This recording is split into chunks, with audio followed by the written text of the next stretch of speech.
서미화 최고위원의 발언이 있겠습니다.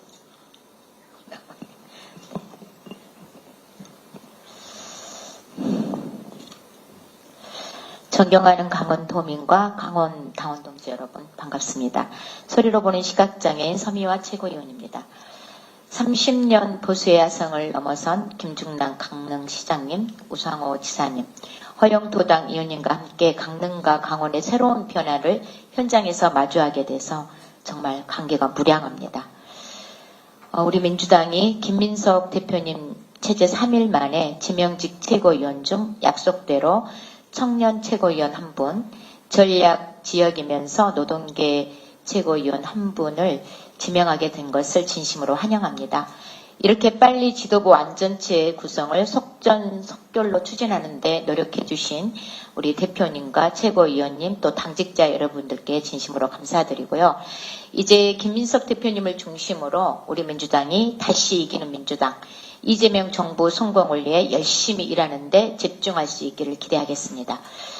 지난해 강릉은 108년 만에 최악의 가뭄에도 무능과 무대책으로 위기에 빠뜨리고 통일교 군품 수수 의혹으로 강릉 시민의 자존심마저 무너뜨린 권성동 그리고 국민의힘 정치 이제 마침표를 찍어야 한다고 생각합니다. 집권여당 민주당이 강릉의 새로운 발전, 강원의 특별한 희생에 대한 특별한 보상으로 확실하게 답하겠습니다. ITX 세계총회 성공 개최부터 내년 4월 강릉 국회의원 재보궐선거 승리까지 민주당이 다 모든 힘을 다 쏟겠습니다. 지금 계속해서 국회와 사법부에서 활개치는 내란 세력들의 경고만동을 더 이상 눈뜨고는 보기가 어려운 실정입니다. 이진숙 씨는 지난 8월 13일 5.18을 소요라고 표현하는 토론회를 열어서 역사를 흔들더니 어제는 본회의장에서 2건의 5.18 관련법 표결에서 찬성과 반대도 하지 않은 채 회의장을 나갔습니다. 그러고는 다른 법안 표결에는 다시 들어와서 의사를 표시했습니다. 5.18이 자기 정치 필요에 따라서 꺼냈다가 숨겼다가 하는 카드라도 됩니까? 왜곡된 역사관을 드러낼 때는 앞장서고 정작 책임 있는 표결 앞에서는 사라지는 정치, 정말 비겁한 나쁜 정치입니다. 국회의원이라면 자신의 역사 인식과 표결에 당당하게 책임을 져야 합니다. 이진숙 씨에 대한 국회 차원의 엄중한 정치적 윤리적 책임을 더 이상 미뤄서는 안 됩니다. 제명 논의를 서둘러야 합니다. 적어도 국회의원의 자격 정지라도 가능할 수 있도록 이영호 의원이 대표 발의한 국회법 개정안을 하루속히 처리할 것을 강력히 촉구합니다. 내란 숙의 윤석열이 임명한 조희대 대법원장의 사법농단 역시 가관입니다. 윤석열이 불법 비상계엄에 입을 다물더니 대선을 앞두고 이재명 대통령 후보 사건은 전례도 찾기 어려운 속전속결로 밀어붙였는데요. 대선 개입이라는 검은손 아니라는 국민적 의혹과 국회 검증 요구에는 사법부 독립이라는 말 뒤에 숨었습니다. 사법부 독립은 국민의 의혹에 답하지 않아도 된다는 특권이 아닙니다. 또 그런데 최근에 대통령과의 사전 협의라는 갈래를 깨고 대법관 후보를 사실상 서면 통보했습니다. 정치적 중립성과 신뢰를 지켜야 할 사법부 수장이 오히려 끊임없이 정치적 논란의 중심에 서고 있습니다. 국민은 묻습니다. 조희대 대법원장에게 더 이상 대한민국 사법부를 맡길 수 있겠습니까?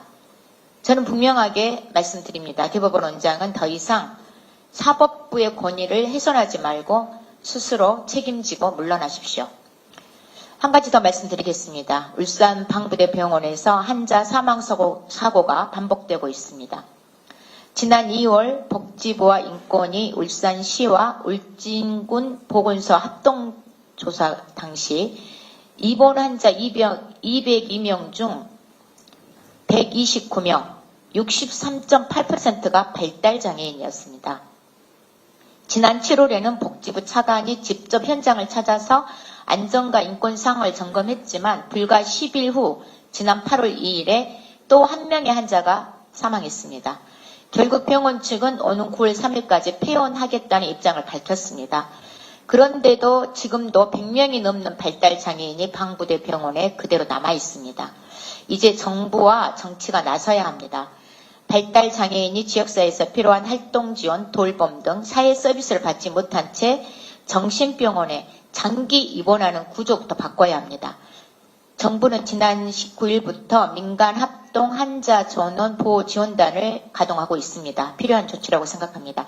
그러나 현장에서는 정부의 대응이 타 병원 의료의 전원으로만 무게가 실리는 것은 아닌지 우려를 제기하고 있습니다. 방부대 병원에서 다른 정신병원으로 사람을 옮기는 것만으로 문제가 해결되지 않습니다.